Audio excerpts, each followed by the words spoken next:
एक समय था जब बृजभूषण जी उर्फ पंडित जी सोचते थे कि जब उनकी नौकरी नहीं रहेगी तब वो क्या करेंगे, कैसे समय काटेंगे। उस वक्त की कल्पना मात्र से उन्हें सिहरन हो जाती थी। लेकिन समय का चक्र ऐसा घूमा कि अब उनके पास जरा भी फुर्सत नहीं होती और उनका सारा समय एकदम सही बातों में बीत रहा है। गीता ज्ञान ने उन्हें जीवन को सही तरीके से जीना सिखा दिया है। आपसी रिश्तों से लेकर समाज के जटिल संबंधों तक को देखने का, संभालने का नया नजरिया दिया है। लोगों का विश्वास और सम्मान भी इन्हें गीता ज्ञान की बदौलत मिला है। और आप ये गीता ज्ञान सुन रहे हैं, आज ऐसा ही एक सम्मान फिर उन तक पहुंचा है। उन्हें यानी पंडित जी को एक स्कूल में बुलाया गया है, जहां उन्हें छोटे छोटे बच्चों को गीता ज्ञान देने का अनुरोध किया गया। ये सम्मान भी उन्हें उनके ही एक पुराने शिष्य ने दिया है, जिसे पंडित जी ने लगातार कई साल ट्यूशन पढ़ाया था। ये उन दिनों की बात है जब पंडित जी कॉलेज की पढ़ाई करने के साथ साथ अपना जेब खर्च निकालने के लिए छोटे बच्चों को ट्यूशन पढ़ाया करते थे। उन्हीं बच्चों में सुनील भी एक था, जो एक बहुत छोटी कक्षा से ही पंडित जी के पास ट्यूशन पढ़ने आने लगा था और हाई स्कूल तक लगातार उनसे ही पढ़ता रहा। पंडित जी को सारे बच्चों में सुनील सबसे ज्यादा प्यारा था, क्योंकि वो बहुत शांत और सौम्य बच्चा था। पढ़ाई के प्रति हमेशा से गंभीर और संवेदनशील भी था। उसके इन्हीं गुणों के कारण वो जिससे भी मिलता उसे अपना बना लेता। यही सुनील आज एक स्कूल में अध्यापक बनकर बच्चों का जीवन संवार रहा था। पढ़ाई पूरी होने के बाद भी वो पंडित जी के संपर्क में रहा और जीवन के हर छोटे बड़े अवसर पर उसने पंडित जी से सलाह ली और उन्हें शामिल किया। जब उसे पंडित जी के गीता ज्ञान ब्लॉग के बारे में पता चला तो उसने न सिर्फ खुद ये ब्लॉग पढ़ना शुरू किया, बल्कि अपने साथी अध्यापकों को भी इसे पढ़ने के लिए प्रेरित किया। और आज वो पंडित जी के घर आया था, उन्हें आमंत्रण देने के लिए कि वे अपने गीता ज्ञान से उसके स्कूल के बच्चों को भी कुछ सिखाएं, ताकि जीवन की नींव डालने वाले इन सालों में उन्हें कुछ ऐसा सीखने को मिले जिससे उनके सफल जीवन की इमारत तैयार हो सके। तय समय पर पंडित जी की कक्षा के लिए व्यवस्था की गई। एक बड़े से हॉल में बच्चे बैठे, कुछ बहुत छोटे थे तो कुछ थोड़ा बड़े। उन्हें देखते हुए पंडित जी ने सोचा कि मैं इन्हें क्या समझाऊं, ये तो अभी स्वयं गीतामय होकर जी रहे हैं। चलिए, लेकिन अब जब आया हूं तो कुछ तो बोलना ही होगा। पंडित जी ने यही सोचकर माइक लिया और बोलना शुरू किया। प्यारे बच्चों, मेरा नाम बृजभूषण है, लेकिन मेरा एक प्यार का नाम भी है। जैसे आप सबका होगा, कोई रिंकी, कोई पिंकी, कोई चुनमुन तो कोई रुंझुन। ऐसे ही प्यार से सब लोग मुझे पंडित जी बुलाते हैं। क्या बुलाते हैं? पंडित जी। सभी बच्चों ने एक स्वर में जवाब दिया। आज मैं आपके साथ कुछ बातें शेयर करने आया हूं, बातें जो भगवान श्री कृष्ण ने हमें बताई हैं। आप लोग जानते हैं कि भगवान श्री कृष्ण कौन हैं? जी, भगवान श्री कृष्ण जो बंसी बजाते हैं, माखन खाते हैं। एक बच्चा बोला, बिल्कुल ठीक। इसके अलावा और क्या करते हैं भगवान श्री कृष्ण? राक्षसों को मारते हैं, जो गलत काम करते हैं उन्हें पनिशमेंट देते हैं। एक और प्यारा सा बच्चा बोला, हाँ बिल्कुल ठीक। पंडित जी खुश होकर बोले, तो प्यारे बच्चों, आज उन्हीं भगवान श्री कृष्ण की कही कुछ बातें बताऊंगा, आप ध्यान से सुनना, ओके? सारे बच्चे एक साथ बोले, ओके पंडित जी। बच्चों, मैं आपको एक श्लोक सुनाऊंगा। जैसे हिंदी में कविता होती है ना, इंग्लिश में जिसे पोम कहते हैं, वैसे ही संस्कृत भाषा में श्लोक होता है।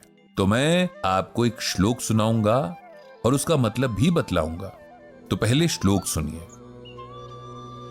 ध्यायतो विषयान पुंसः संगात संजायते कामः कामात् क्रोधो अभिजायते। इसका मतलब यह है कि वस्तुओं के प्रति अधिक लगाव होना भी व्यक्ति की असफलता का कारण बनता है। इसीलिए व्यक्ति को चाहिए कि वो खुद को हर तरह के लगाव से दूर रखे, क्योंकि वस्तुओं के लगाव से हर पल एक इच्छा जन्म लेती है, जिसकी पूर्ति न होने पर व्यक्ति क्रोध और दुख का भागी बन जाता है, जिसके चलते सफलता के मार्ग में बाधाएं उत्पन्न होने लगती हैं। समझे बच्चों? एक भी बच्चे का हां में जवाब नहीं आया। और इस बात से पंडित जी को बड़ी खुशी हुई, क्योंकि यही बात तो बच्चों में सबसे खास होती है कि वो मन के सच्चे होते हैं। किसी का मन रखने के लिए भी झूठ नहीं बोलते। बहुत बढ़िया बच्चों, ये तो मुझे भी समझ नहीं आया। यह सुनकर सारे बच्चे जोर से हंस पड़े। अब हम दूसरे तरीके से इस श्लोक का मतलब समझेंगे। इसमें भगवान श्री कृष्ण बताते हैं कि हमको किसी भी चीज से बहुत ज्यादा प्यार नहीं करना चाहिए। ऐसा नहीं होना चाहिए कि हम इस चीज के बिना नहीं रह सकते। अगर हम ऐसा करते हैं तब हमको वो चीज ना मिलने पर बहुत दुख होता है और गुस्सा भी आता है। अब मैं आपको एक एग्जाम्पल यानी उदाहरण देकर बताता हूं। आप सबके घर में मोबाइल है? जी पंडित जी, सब बच्चे बोले। और आप सब घर पे मोबाइल का यूज बहुत ज्यादा करते हो। आप उसमें वीडियो देखते हो, अपना होमवर्क उसकी मदद से करते हो, गेम्स खेलते हो, और जब आपको आपके मम्मी पापा मोबाइल छोड़ने के लिए कहते हैं तब आप सबको बहुत गुस्सा आता है, नहीं? कोई तो रोने भी लग जाता होगा, खाना भी नहीं खाता होगा, है ना? बच्चों की आवाज आई, यस पंडित जी। यही करने के लिए इस श्लोक में भगवान जी मना कर रहे हैं। वो कह रहे हैं कि हमको चीजें यूज तो करनी है लेकिन उनकी आदत नहीं डालनी है। ऐसा नहीं करना कि आपसे वो चीज छूट जाए तो आप परेशान ही हो जाओ। हमें अपने मन को इतना स्ट्रांग रखना है कि हम किसी चीज के ना मिलने पर उसके बिना एडजस्ट करना सीखें, क्योंकि जब हम स्ट्रांग नहीं होते हैं तब वो चीज ना मिलने पर हमें दुख होता है, हम रोते हैं और कई बार हमें गुस्सा भी आता है। हम लड़ाई भी कर लेते हैं, जो कि बहुत बुरी बात है। हमें खुद पर डिपेंड होना सीखना है, चीजों पर नहीं। अब समझे? यस पंडित जी, सब बच्चे खुशी से बोले। तो अब हम एक और श्लोक सुनेंगे, इसे भी आप लोग ध्यान से सुनो। यदा यदा हि धर्मस्य ग्लानिर्भवति भारतः अभ्युत्थानम अधर्मस्य तदात्मानं सृजाम्यहम्। इसका अर्थ यह है कि श्री कृष्ण कहते हैं कि हे अर्जुन, जब भी धर्म का नाश होता है और इस धरती पर अधर्म का विकास होता है तो मैं धर्म की रक्षा और अधर्म को नष्ट करने के लिए अवतार लेता हूं। बच्चों, अब इसे अच्छे से समझो।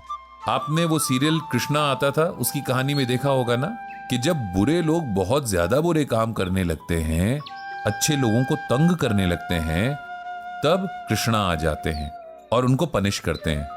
हम सब सोचते हैं कि जब हम कुछ भी गलत काम करते हैं तो कोई हमें नहीं देख रहा होता, लेकिन ऐसा नहीं है। भगवान हमें हर समय देख रहे होते हैं, तब भी जब हमें लगता है कि वहां कोई नहीं। इसीलिए कभी भी कुछ गलत नहीं करना है, किसी को हर्ट नहीं करना है। बुरे लोग इस बात को नहीं समझते और बुरे काम करते हैं, इसीलिए भगवान को आना पड़ता है। बच्चों, हम सबको कोशिश करनी चाहिए कि हम सब अच्छे अच्छे काम करें। आप लोगों को चाहिए कि आप अच्छी बातें सीखें, अच्छा पढ़ें, सबसे प्यार से बोलें और किसी को दुख ना दें। यही आपके लिए धर्म है। जो धर्म के हिसाब से काम करते हैं, भगवान उनसे बहुत खुश होते हैं। जो नहीं करते, उनसे गुस्सा होते हैं। समझे? यस पंडित जी, बच्चे एक स्वर में फिर से बोले। इस तरह बच्चों के साथ पंडित जी ने बहुत सारी गीता ज्ञान की बातें की और उन्हें इसमें बहुत मजा आया। बच्चे भी बहुत खुश दिख रहे थे। दोबारा फिर आने के वायदे के साथ पंडित जी ने वहां से विदा ली। उन्होंने भगवान श्री कृष्ण से प्रार्थना की कि दुनिया के सभी बच्चों पर अपनी कृपा रखें। इनकी वजह से संसार में जो थोड़ी मासूमियत बची है, हमेशा बची रहे। तो ये था गीता ज्ञान का एक और एपिसोड जो आपने सुना